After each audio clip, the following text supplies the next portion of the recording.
Queen definitely dumped Meghan. Duchess royal roles being cut off under brutal dig.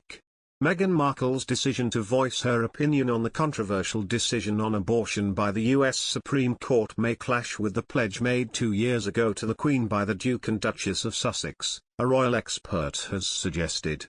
The Duke and Duchess of Sussex pledged to uphold the Queen's values even after stepping down as full-time working members of the firm in the spring of 2020.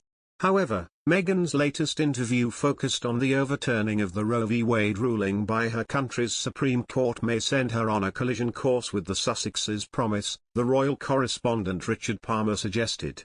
Taking to Twitter, Mr. Palmer wrote, "This is interesting with a potential impact on the monarchy." The US Supreme Court decision has shocked many in the UK. The PM and opposition politicians have criticised it. But would the Queen or any working royal speak out about it? It's a tricky one. Although Meghan's a US citizen, she and Harry volunteered to uphold the Queen's values when they quit their royal roles.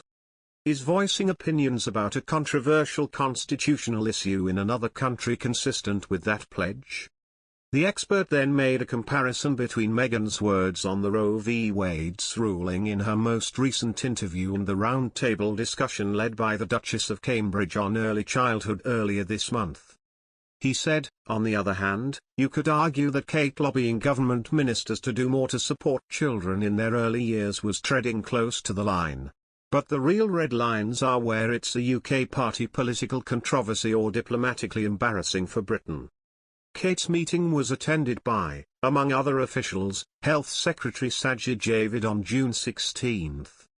The attendees discussed the results of a survey carried out by Ipsos on behalf of the Royal Foundation's Centre for Early Childhood and aimed at showing there is a real appetite in the country to see children's mental health being prioritised. When speaking about Meghan and Harry's pledge, Mr. Palmer referred to a statement issued by Buckingham Palace in January 2020, after the Duke and Duchess had announced their decision to step back as senior royals and the summit held in Sandringham by leading members of the firm to thrash out the Sussexes' exit deal. The outcast royal couple of Prince Harry and Meghan Markle are allegedly at war over the amount of interviews the pair give. The Duke and Duchess of Sussex, who left the country to live a non-royal life in America a few years ago, have been featured heavily on TV over the last couple of years. From appearing on Oprah to give a tell-all interview, to Harry giving exclusives to Maori television news channels in New Zealand, the couple are on television a lot. And they are also being filmed constantly for a new Netflix series about their real lives. But having travelled back to the UK for the Queen's Platinum Jubilee earlier this month, it quickly became apparent that they weren't as well liked by the British public as they thought they might be. During one event, the service of Thanksgiving at St. Paul's Cathedral, they were booed going into the building. And that, an insider told Heat World, was a shock. The insider said, the frosty reaction he received from William and other members of the family really alarmed Harry.